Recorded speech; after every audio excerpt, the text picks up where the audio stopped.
Hey, I'm Dr. Brian, and in today's video, I'm going to show you how to master the plank with hip extension exercise.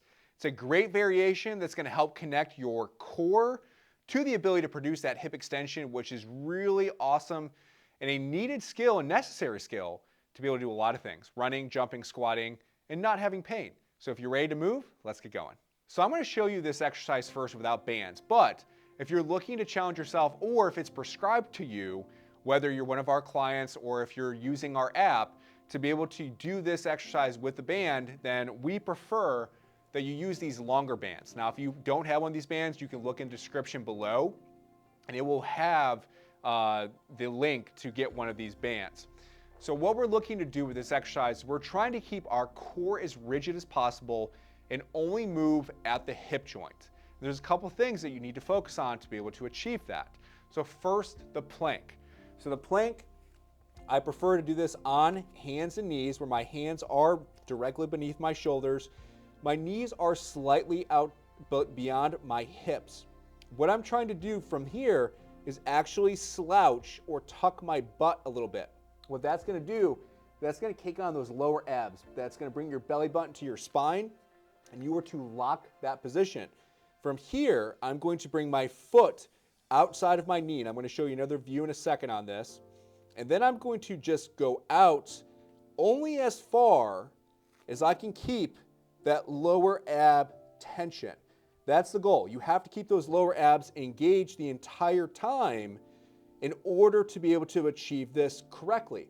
If I go any higher, then I'm arching my back. Then I'm not doing anything. All I'm doing is just moving through my spine, which defeats the purpose.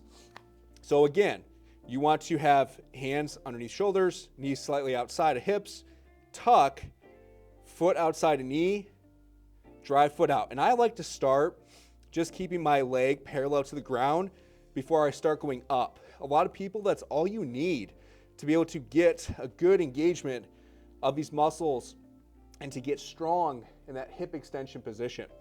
So to see it from the front, the same thing.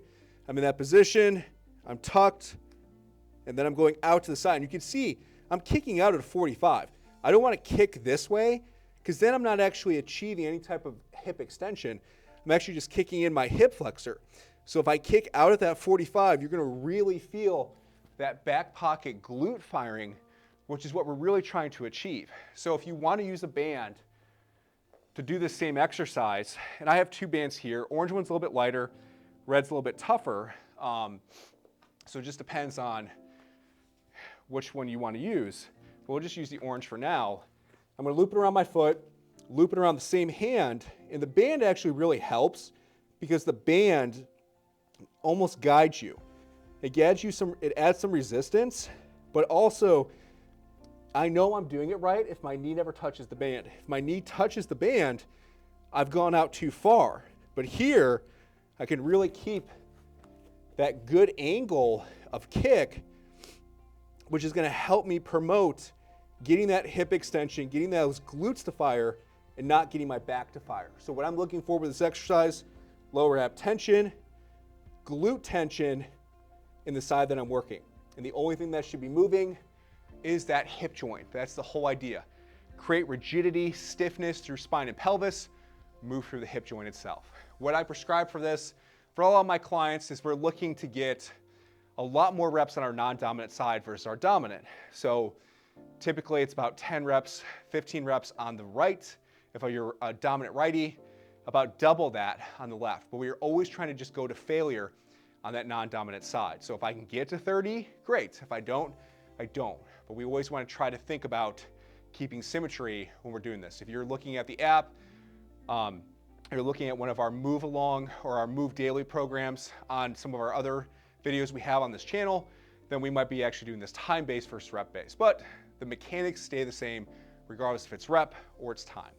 This is how you do the plank with hip extension drill. If you have any questions, please let me know below or send me a message. But thank you for watching the video. Please like, share, and subscribe.